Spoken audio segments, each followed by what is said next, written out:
ये शहीदों की धरती है। जांबाज ब्रिगेडियर उस्मान खान की धरती है। मशहूर नाटककार पंडित लक्ष्मी नारायण मिश्रा जी की धरती है। इस धरती को मेरा नमन। आज यहां खड़े होकर सबसे ज्यादा गर्व इस बात का है कि इतनी सारी महिलाएं दिख रही हैं।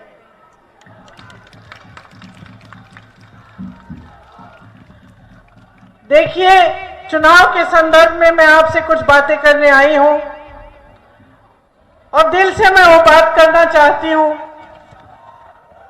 मैं आपसे देश और प्रदेश में जो परिस्थितियां हैं, जिस तरह की राजनीति चल रही है, उसके बारे में बात करना चाहती हूं, कुछ बातें समझाना चाहती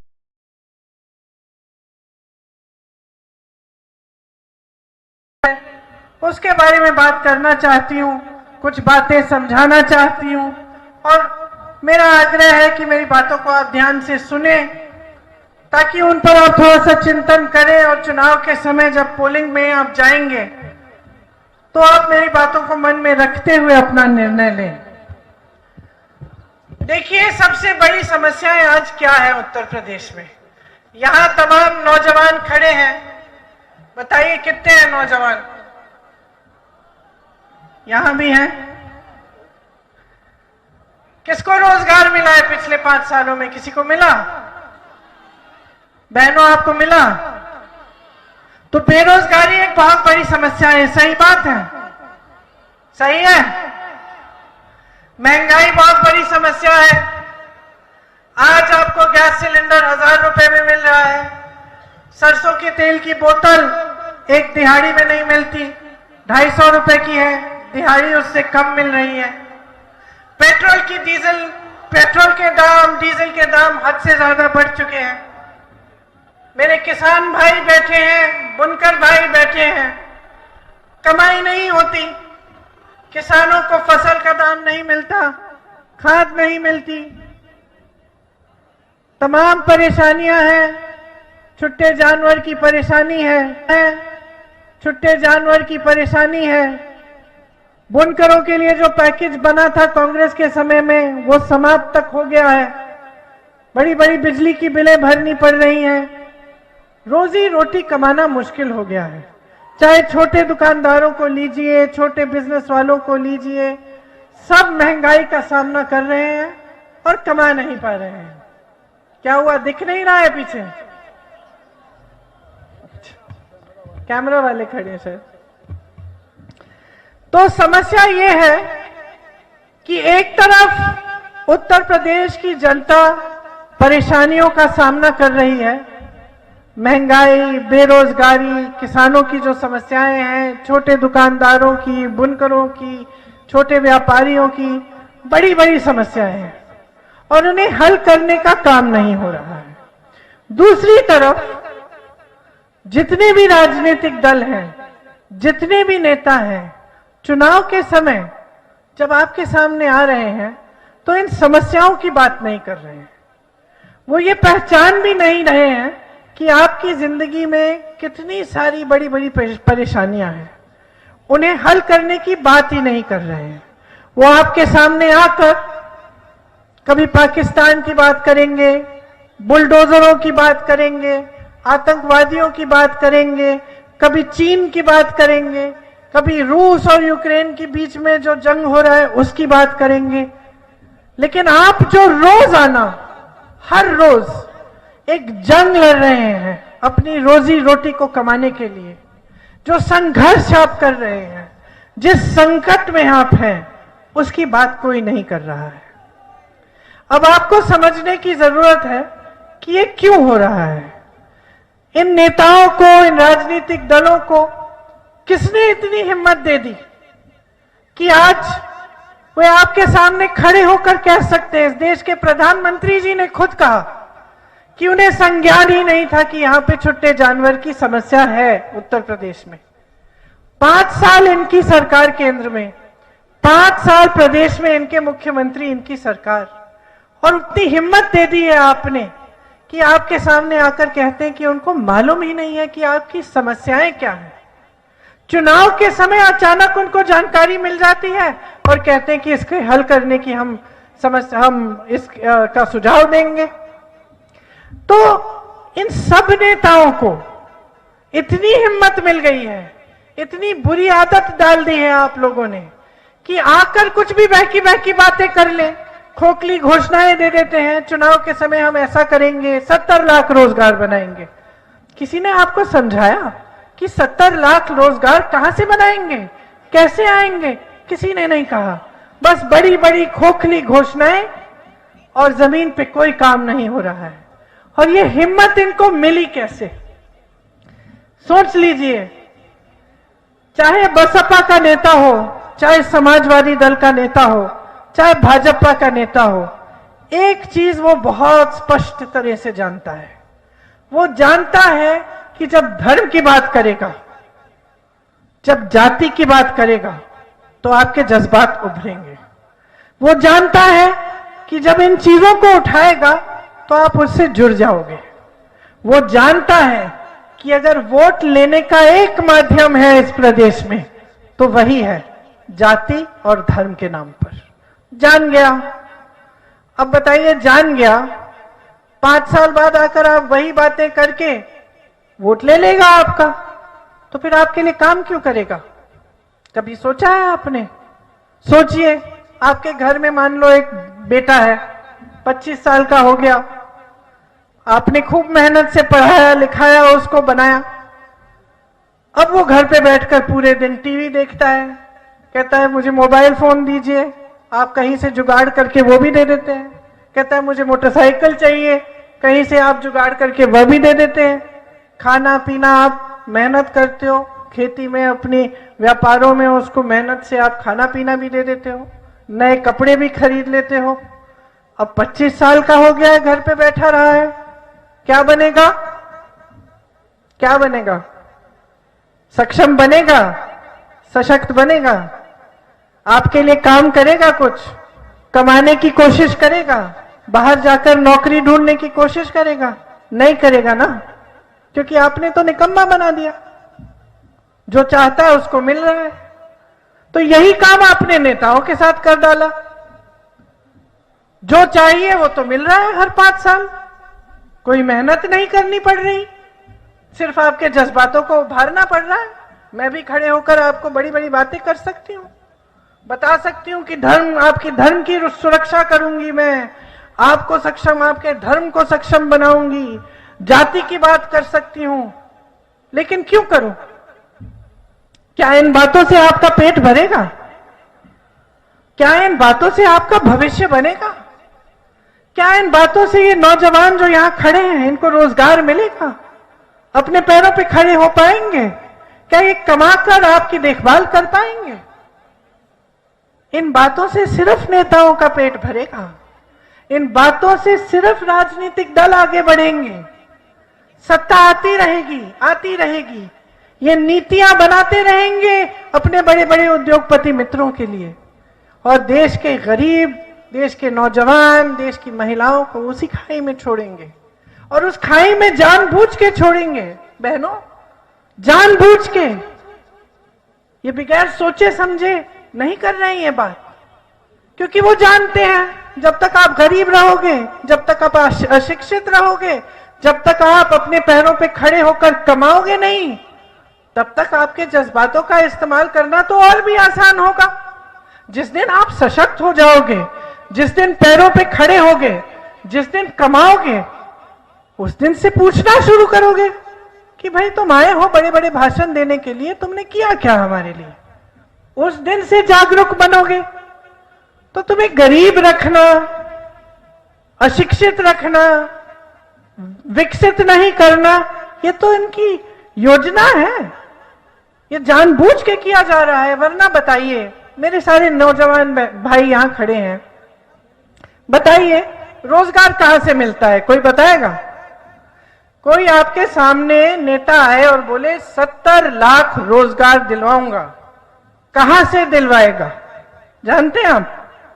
3 ही जगह हैं, और समझ लीजिए इस बात को, गंभीर बात है।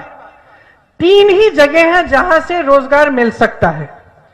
सबसे पहले सरकारी जो पद होते हैं, सरकारी नौकरियां जो होती हैं। अब मिसाल के तौर पर आप देखिए कि उत्तर प्रदेश सरकार ने पिछले 5 सालों में क्या किया है। आपको बताया था 70 लाख रोजगार देंगे पिछले चुनाव में, अब कह रहे हैं 4 लाख दिलवाए हैं। असलियत यह है कि वो 4 लाख दिलवाए नहीं है, वो एप्लीकेशन खोले उन 4 लाख रोजगार के लिए, वो भी कुछ ही समय पहले। 5 सालों से इन्होंने 12 लाख रोजगार के पद खाली रखे हैं। ठीक है, 12 लाख पद खाली हैं। 12 लाख से शायद दुगना या 3 गुना बेरोजगार नौजवान खड़ा होगा अगर पूरे उत्तर प्रदेश में आप देखें। तो क्या हुआ? क्या उनको बेरोजगार नौजवान नहीं मिले? क्यों नहीं भरे पद? क्यों नहीं भरे? क्योंकि इनकी योजना है। अब दूसरी जगह जहां से रोजगार मिल सकते हैं, बड़े बड़े पीएसयू जो संस्थाएं हैं, जैसे BHEL, HAL, railways, ITI, NTPC, ये सब, यहां से रोजगार खूब पैदा होते थे। इसीलिए बनाए गए थे ये। पंडित नेहरू के समय में शुरू हुआ ये काम, और बाकी कांग्रेस की सरकारों ने ये संस्थाएं इसलिए बनाई ताकि पब्लिक की हो। ये संस्थाएं आपकी हैं, देश की हैं। ठीक है, यहां से खूब रोजगार पैदा होता था। अब इन्होंने क्या किया है? नरेंद्र मोदी जी ने सारे के सारे बेच डाले हैं, और जिनको नहीं बेचा अभी तक उनको बेचने की योजना बना दी है, जैसे बीएचईएल, रेलवेज। और किसको बेचा है ये देखिए, समझने की बात है। अपने 2-3 बड़े बड़े उद्योगपति दोस्तों को, ज्यादा नहीं है। ये नहीं है कि सब बड़े उद्योगपतियों को कह दिया कि भाई तुम एक ले लो, तुम एक ले लो, नहीं। सिर्फ 2-3 उद्योगपति दोस्तों को ये सारी संस्थाएं बेची जा रही हैं। ठीक है, और बिक गई आधी। तो वहां से तो रोजगार आने वाला नहीं है। ऊपर से जैसे ही प्राइवेट बनेंगी सारे आरक्षण खत्म। तो ठीक है, वहां से तो रोजगार नहीं बनने वाले, ना आरक्षण मिलने वाला है। अब तीसरी कौन सी जगह है?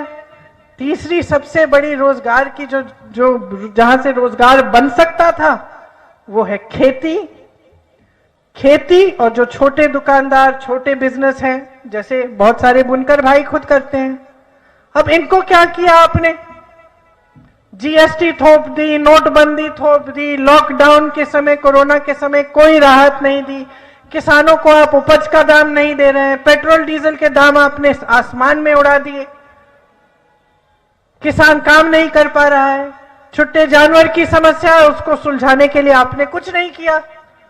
तो जो खेती करता है वो दूसरों को अब क्या रोजगार देगा? बेचारा खुद ही नहीं कमा पा रहा है। जो छोटा दुकानदार है, छोटा व्यापारी है, वो खुद ही अपनी रोजी रोटी कमा नहीं पा रहा है, वो अब क्या रोजगार देगा? तो जो 3 जगह थे जहां से रोजगार मिल सकते थे, उनको तो आपने खत्म ही कर डाला ना। तो जब आपने खत्म कर डाला तो आप रोजगार देने की कैसी बात कर सकते हैं? किस मुंह से आप कह रहे हैं कि आप 70 लाख रोजगार देंगे? नहीं दे सकते आप। जो रोजगार देने के साधन थे वो तो सारे खत्म कर डाले आपने। तो ये आपकी योजना है, ये आपकी नीति है। नहीं तो इतने सालों से कैसे चली आ रही है? नहीं तो किसान की इतनी परेशानियां आपने हल करने की कोशिश ही नहीं की। छुट्टे जानवर को लीजिए, छत्तीसगढ़ में कांग्रेस की सरकार है 3 सालों से, उनको भी मालूम था छत्तीसगढ़ में बहुत बड़ी समस्या थी। उन्होंने क्या किया? सोचा कि कैसे इसको हल कर सकते हैं। कहा कि देखिए, पब्लिक को कहा आप जानवर को अपने घर में रखिए, देखभाल करिए, सरकार आपसे 2 रुपए किलो में गोबर खरीदेगी, उस गोबर का गोबर गैस बनाया जाएगा, उस गोबर की अच्छी अच्छी खाद बनाई जाएगी, किसानों की सुविधा हो जाएगी, आप जानवर की देखभाल करेंगे, आपकी थोड़ी कमाई हो जाएगी। मैं आपसे बता रही हूं कि पिछले 3 सालों से छत्तीसगढ़ में यह समस्या खत्म हो गई है ही नहीं। और आज यहां भाजपा की सरकार तमाम धर्म की बातें करते हैं, और उन्होंने क्या किया? गौशालाएं बना दी। बोला जाओ छोटे जानवर को पटक दो वहां। गौशालाओं में छत नहीं है, पानी नहीं है, चारा नहीं है। जेसीबी से उठाकर गाय को गाड़ रहे हैं, जिंदी गाय है, जिंदी गाय पड़ी हुई है, खाने पीने के बिना लेटी हुई है, बड़े बड़े घाव है, कुत्ते खा रहे हैं उनको जंगली। ये सारे वीडियो पिछले साल जारी हुए। तो ये धर्म है इनका? ये धर्म सिर्फ इस्तेमाल के लिए है, सिर्फ इनकी राजनीति के लिए है, सत्ता के लिए है। और मेरी बहनों को देखो, इनको सशक्त करने की बात कौन कर रहा है? इन पर अत्याचार होता है, आपके मुख्यमंत्री कहते हैं कि यहां तो बहुत सुरक्षा है महिलाओं की। कौन सी सुरक्षा? हर 2 दिन तो मैं जा रही हूं किसी के घर जिसका बलात्कार हो रहा है, जिसको मार डाला गया है, जिसकी बेटियों को मार डाला गया है। मैं वहां जाती हूं, पूछती हूं कि सरकार ने मदद की। सबसे पहला जवाब मुझे मिलता है, दीदी नहीं, पुलिस वालों ने, प्रशासन वालों ने तो अपराधी की मदद की है, हमारा तो एफआईआर ही दर्ज नहीं हो रहा है। फिर हम लोग आंदोलन करते हैं कि एफआईआर दर्ज करो, अपराधी को पकड़ो। ये है इनकी सुरक्षा। सुरक्षा छोड़िए, इनको शिक्षित करने की बात कौन कर रहा है? नौकरी दिलवाने की बात कौन कर रहा है? कांग्रेस पार्टी कहती है कि 40% रोजगार सब महिलाओं को देगी। इन्होंने कुछ कहा है ऐसा? कुछ नहीं, क्योंकि इनकी सोच में ही नहीं है, मानसिकता में ही नहीं है। इनकी मानसिकता यही है कि नौजवान बेरोजगार रहे, महिला कभी सक्षम ना बने, किसान अपने पैरों पे खड़ा होना हो पाए, और सबका फायदा उठाया जाए। जब चुनाव आए हम लोग सत्ता में रहें, यही हमारा एक लक्ष्य है। और इसके लिए हम कुछ भी कर लेंगे। आपको बड़ी बड़ी धर्म, मंदिर, मस्जिद, इन सब बातें से हम गुमराह कर लेंगे। तो अब आपको समझना पड़ेगा कि इस चुनाव में क्या तय हो रहा है। इस चुनाव में आप ये तय नहीं कर रहे हैं कि भाजपा आएगी या बसपा आएगी या समाजवादी आएगी या कांग्रेस आएगी। इस चुनाव में आप तय कर रहे हो कि आपके प्रदेश की राजनीति अब किस दिशा में जाएगी। दशकों से आपके प्रदेश में आपने प्रयोग किया है, जाति और धर्म पर आपने राजनीति को चलने दिया है, फूलने फलने दिया है। और आज हालात ये बन गए हैं कि कोई नेता काम करने को राजी ही नहीं। वो सब जान गए हैं कि जनता भोली भाली है, इनको गुमराह कर लेंगे और सत्ता में रहेंगे। तो अब जनता जागेगी कब? आप कब जागोगे? इतने सारे नौजवान जो यहां खड़े हैं, कब अपना हक मांगोगे?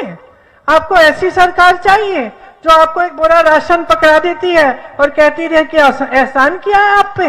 प्रधानमंत्री खुद कह रहे हैं कि उन्होंने एक बूढ़ी अम्मा का वीडियो देखा जिसमें वो अम्मा कह रही है कि मैं मोदी जी के साथ गद्दारी नहीं करूंगी क्योंकि मैंने मोदी जी का नमक खाया है, मुझे राशन का बोरा भेजते हैं। ये चाहिए आपको कि एक प्रधानमंत्री कह रहा है कि आपने उसका नमक खाया है। मेरे परिवार में 2 प्रधानमंत्री रहे, किसी ने कभी ऐसी बात नहीं की। उनके दिमाग में घुसी नहीं ऐसी बात। वो जानते थे कि वो आपके सेवक हैं, वो जानते थे कि एहसान आपने उन पर किया है, वो जानते थे कि नेता आपने बनाया, वो जानते थे कि सत्ता आपकी है, जानते थे कि सत्ता उधार में दी है आपने। उनका काम, उनका कर्तव्य था कि आपकी सेवा करें। और मैं आपको कहना चाहती हूं कि उत्तर प्रदेश की कांग्रेस में आज हर कार्यकर्ता, हर नेता, हर पदाधिकारी ये जानता है, ये जानता है कि उसका कर्तव्य आपके लिए काम करना है। वो नहीं समझता कि कोई एहसान करेगा आप पे। आप पर अत्याचार होता है, सबसे पहले आज आपके पास कांग्रेस का कार्यकर्ता पहुंचता है। आपको कोई भी दुख, कोई भी पीड़ा हो, सबसे पहले कांग्रेस का कार्यकर्ता पहुंचता है। क्यों? क्योंकि इस बात को समझता है। अरुण वाल्मीकि को पीटा गया आगरा में, कौन गया उसके साथ संघर्ष करने के लिए? उसके परिवार के लिए न्याय मांगने के लिए कांग्रेस पार्टी गई। हाथरस में एक महिला के साथ बलात्कार हुआ, कौन पहुंचा वहां? कांग्रेस पार्टी के नेता। हम लोगों ने आंदोलन किया, तभी जाके कुछ न्याय मिलने की उम्मीद भी हुई उन्हें। किसानों को कुचला गया लखीमपुर खेरी में।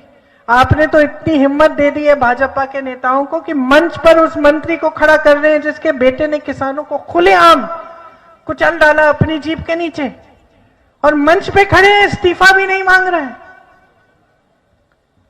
उस लड़के को जमानत मिल गई है, खुला घूम रहा है। रिहा होने वाला है। इतनी हिम्मत दे दी है आपने कि कुछ भी हो जाए, जनता पे कुछ भी बरस जाए, कुछ भी समस्या आए, कोई भी संकट आए, कोई बात नहीं, हमें तो धर्म पे वोट मिलना ही है। बदल दीजिए बहनों और भाइयों, बर्बाद हो रहे हो, आपका प्रदेश बर्बाद हो रहा है, आपके भविष्य बर्बाद हो रहे हैं। मैं ऐसे नौजवानों से मिलती हूं जो 5-5, 6-6 साल इंतजार कर रहे हैं अपनी नियुक्ति के लिए, परीक्षाएं दे रखी हैं, पास हो गए हैं, परीक्षा रद्द हो जाती है, पास होने के बाद कट ऑफ चेंज हो जाता है, घोटाले ही घोटाले हैं, भ्रष्टाचार है, रोते हैं, मेरे साथ रोते हैं, बोलते हैं कि हम क्या करें दीदी, 6 साल निकल गए, हमारी तो उम्र ही निकल गई, अब क्या करेंगे। और सरकार में कोई सुनवाई नहीं है, आप आवाज उठाते हो, सरकार दमन करती है। मैं आशा बहुओं से मिली हूं, अपना मानदेय बढ़ाने के लिए खड़ी हो गई थी, कहीं सभा में गई थी, मुख्यमंत्री जी की सभा में, उनको इस तरह से बेरहमी से पीटा गया, बस में ले जाकर पुरुष पुलिस कर्मियों ने उनके गले दबाकर उनको पीटा कि तुमने सोचा कैसे कि तुम अपना हक मांगोगी। लेकिन ये सब आपका हक है बहनों भाइयों, ये सब आपका हक है। रोजगार आपका हक है, शिक्षा आपका हक है, सुरक्षा आपका हक है, सक्षम होना आपका हक है, उपज का दाम मिलना हक है, ये सब आपके हक हैं। इनको ठीक ढंग से समझिए। ये जो वोट है ना, बहुत बड़ा हथियार है, इसको ऐसे मत गवाओ। नेता को कभी भगवान नहीं बनाना चाहिए, कभी नहीं। नेता का काम है आपके लिए करना, कभी भगवान मत बनाओ। इंसान है, उससे काम निकालो, उसको जवाबदेह बनाओ, उसको ये एहसास होना चाहिए कि आपने बनाया है। आज मैं आपके सामने आई हूं, मैं आपको बताना चाहती हूं कि नौजवानों के लिए कांग्रेस पार्टी ने एक पूरा खाका तैयार किया है, उसको हमने नाम दिया है भर्ती क्रांति। और उसमें हमने समझाया है, एक एक चीज समझाई है कि ये 20 लाख नौकरी जो हम कह रहे हैं हमें देने की क्षमता है, ये कहां से आएगी, कौन से विभाग में है, कितने हैं, कब तक ये नियुक्तियां हो सकती हैं। ये जो परीक्षा में घोटाले हो रहे हैं, इसके लिए एक जॉब कैलेंडर बनाएंगे, इसमें परीक्षा की तारीख, रिजल्ट की तारीख और नियुक्ति की तारीख लिखी जाएगी। और अगर किसी अधिकारी ने या किसी नेता ने भी इसमें फेरबदल करने की कोशिश की, बेईमानी करने की कोशिश की, एक कानून लाया जाएगा कि उस पर सख्त कार्रवाई हो। जब परीक्षा देने के दिन और नियुक्ति के दिन के बीच में 6 महीने से ज्यादा नहीं जाने देंगे हम। 6 महीने के अंदर अंदर नियुक्ति होगी आपकी। 8 लाख रोजगार हम पैदा करेंगे आपको सशक्त करके। अगर आप में से कोई ऐसे नौजवान हैं जो एक छोटा सा कारोबार या एक छोटा सा बिजनेस शुरू करना चाहते हैं, तो सरकार आपको 5 लाख रुपए 1% ब्याज में देगी, ताकि आपको खड़े होने का साधन मिले। उसके बाद जब आप कमाएंगे तो थोड़ा बहुत वापस आप लौटाते रहेंगे। इसी तरह से 12 लाख सरकारी पद जो खाली पड़े हैं, सबसे पहले हम उनको भरेंगे। तो नौजवानों को खड़ा करने के लिए, इनके रोजगार के लिए खूब योजना बनाई है। जहां जहां हुनर है, और उत्तर प्रदेश में सबसे ज्यादा हुनर है, जहां जहां हुनर है, जैसे मुरादाबाद में पीतल का है, कानपुर में लेदर का है, कहीं और कुछ और चीज का हुनर है, वहां उस हुनर के लिए पूरी सुविधाएं देंगे, ताकि वहां पे आपको अगर उस हुनर के साथ कुछ काम करना हो तो सबसे आसान होगा आपके लिए, खास तौर से अगर आप नौजवान होंगे। इसी तरह से किसानों के लिए जो छत्तीसगढ़ में हमने योजना लागू की है छुट्टे जानवर के लिए, वही आपके लिए यहाँ लागू करना चाहते हैं। आपको 2500 रुपए में गेहूं धान मिलेगा, क्योंकि छत्तीसगढ़ में आज कांग्रेस की सरकार दे रही है। गन्ने के लिए 400 रुपए मिलेंगे। आपकी जो बड़ी बड़ी बिजली की बिल आती हैं, इनको आधा किया जाएगा। और जिसके पास सबसे ज्यादा कोरोना का जो बकाया था, जिससे त्रस्त थे, परेशान थे, उस कोरोना के बकाये को भी साफ किया जाएगा। किसानों के लिए छुट्टे जानवर की समस्या के लिए भी मुआवजा मिलेगा 3000 रुपए प्रति एकड़ के हिसाब से। मेरी बहनों के लिए आशा बहू और आंगनवाड़ी की बहनों के लिए जो आप आंदोलन कर रही थी, आपको 10,000 रुपए मानदेय दिया जाएगा, क्योंकि दिया जा सकता है, ये सरकार भी कर सकती थी। आप आज अस्पताल में जाती हैं तो ब्लॉक के अस्पताल में आपको पुरुष डॉक्टर मिलता है। हम चाहते हैं कि हर अस्पताल में महिला डॉक्टर, महिला नर्स मिले आपके लिए। मेरी नौजवान बहनों, जितने भी सरकारी रोजगार हैं उसमें से 8 लाख रोजगार सिर्फ महिलाओं को मिलेंगे। पुलिस में 25% भर्तियां महिलाओं की होंगी। ये जो एफआईआर न दर्ज करने की बात है, जब आप पर अत्याचार होता है तो अपराधी के खिलाफ पुलिस एफआईआर दर्ज नहीं करती। अगर 10 दिन के अंदर अंदर नहीं होगा और आप पर अत्याचार हुआ और 10 दिन के अंदर अंदर एफआईआर दर्ज नहीं हुआ, तो हम कानून लाएंगे कि जिसने दर्ज नहीं किया है उस अधिकारी का सस्पेंशन होगा। मेरी बहुत सारी छात्राएं दिख रही हैं। यहां आपके लिए मोबाइल फोन मुफ्त बनेगा, ताकि आप ऑनलाइन पढ़ाई कर पाए, तो आपको मुफ्त मिलेगा। आपको स्कूटी मिलेगी, ताकि आपको यहां से यूनिवर्सिटी से घर जाने में और यहां आने में आसानी हो, सुविधा हो। और आपके लिए बहुत सारी योजना बनाई है, आपकी सेहत के लिए, आपके सशक्तिकरण के लिए, आपके रोजगार के लिए। तो ये सब बातें हैं। बुनकरों के लिए स्पेशल पैकेज आएगा, फ्लैट रेट पे बिजली दी जाएगी। तो देखिए, ये सब बातें हैं जो आपके सामने होनी चाहिए। यही तो आपकी समस्याएं हैं, इनको हल करने की बात होनी चाहिए। और अगर हम भी आपको ऐसी खोखली घोषणा देके चले जाएं, 5 साल में नहीं करें तो हमें भी निकाल दो, लेकिन कुछ तो जवाबदेही होनी चाहिए। ऐसे थोड़ी चला जा सकता है कि साल निकल गए, दशक निकल गए। ये स्वतंत्रता सेनानियों की जमीन है। यहां पर अपने सीने पे, अपनी छाती में गोलियां ली हैं, शहीद हुए हैं यहाँ के स्वतंत्रता सेनानी। किस लिए खून बहाया? किसके पूर्वज थे वो? आप ही के तो पूर्वज थे। किस लिए आजादी दिलाई आपको? ताकि आप इस खाई में रहें और कोई नेता आपका धर्म के बात पर, जाति के आधार पर इस्तेमाल करके सत्ता में रहे, तानाशाह बन जाए। जिस तरह से अंग्रेज दबाते थे आपको, उसी तरह से दबाए। आप आंदोलन करते हो, अपने हक मांगते हो, आपको पीटा जाए, आपको जेल में डाला जाए, आपको नौकरी ना मिले, ताकि आप कभी आजाद ना हो। देखिए, आप आजाद तब होंगे जब आपकी कमाई होगी, जब आप अपने पैरों पे खड़े होगे, जब आप सशक्त बनोगे, जब महिलाएं सशक्त होंगी, नौजवान सशक्त होंगे, तभी तो आपका भविष्य बनेगा, तभी तो आप आजाद होंगे। तो अपना खून इन लोगों ने इसलिए नहीं बहाया ताकि आप अपनी सारी सत्ता किसी और को सौंप दें। ये आपकी सत्ता है, ये लोकतंत्र है। इसमें ये जो वोट है ना, आपकी शक्ति है। इसको समझिए, इसको ध्यान से इस्तेमाल करिए। जब चुनाव आएगा तो ये बात गहराई से समझिए कि ये चुनाव आपका भविष्य तय कर रहा है। आपके बच्चों को क्या रोजगार मिलेगा कि नहीं, आपके नेता आपके प्रति जवाबदेह बनेंगे कि नहीं, क्या महंगाई घटेगी, क्या आपको किसानी करने में कोई मदद करेगा, सहायता मिलेगी आपको, क्या अगर आप बुनकर हैं आप फिर से कमा पाएंगे। आपके सामने जितने भी नेता आते हैं उनसे ये सवाल पूछो। ये पाकिस्तान, बुलडोजर, आतंकवाद की बातें सब इनके लिए हैं। इससे आपका सिर्फ और सिर्फ नुकसान होगा।